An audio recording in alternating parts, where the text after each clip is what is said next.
3 το απόγευμα. Σημαίνει συναγερμός. Τουρκική φρεγάτα προσεγγίζει επικίνδυνα το πλοίο Harrier Explorer που εκτελεί ωκεανογραφικές εργασίες εντός της αποκλειστικής οικονομικής ζώνης της Κύπρου, 30 ναυτικά μίλια ανατολικά του Κάβο Γκρέκο. Yes, Harrier Explorer. I wanted to ask you if there is any Turkish warship next to you, near to you, over.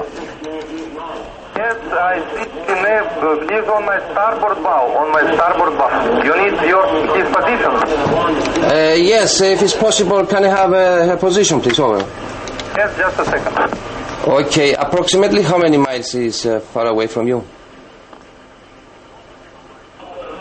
4 nautical miles.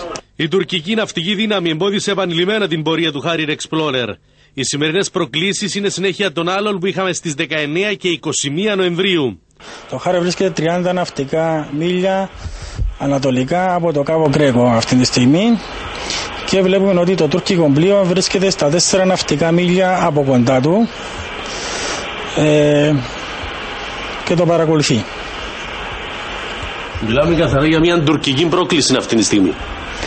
Βεβαίως μιλούμε για μια τουρκική πρόκληση, όπως μας έχουν συνηθίσει οι Τούρκοι και στην προηγούμενη φορά που παρενοχλούσαν το Harrier Explorer, και ενώ βρίσκεται το Harrier Explorer στην αποκλειστική οικονομική ζώνη της Κύπρου.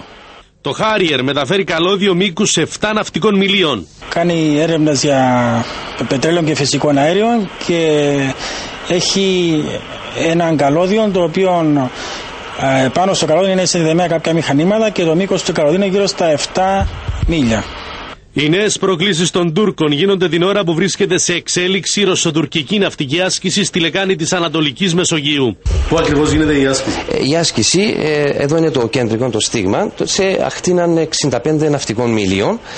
Όπως βλέπετε από το χρωματιστόν εδώ, μπίπτει μέσα στον δικό μας τομέα ευθύνη, μέσα στο φύρτο δικό μας. Και από εδώ στην της Ελλάδος. Μάλιστα.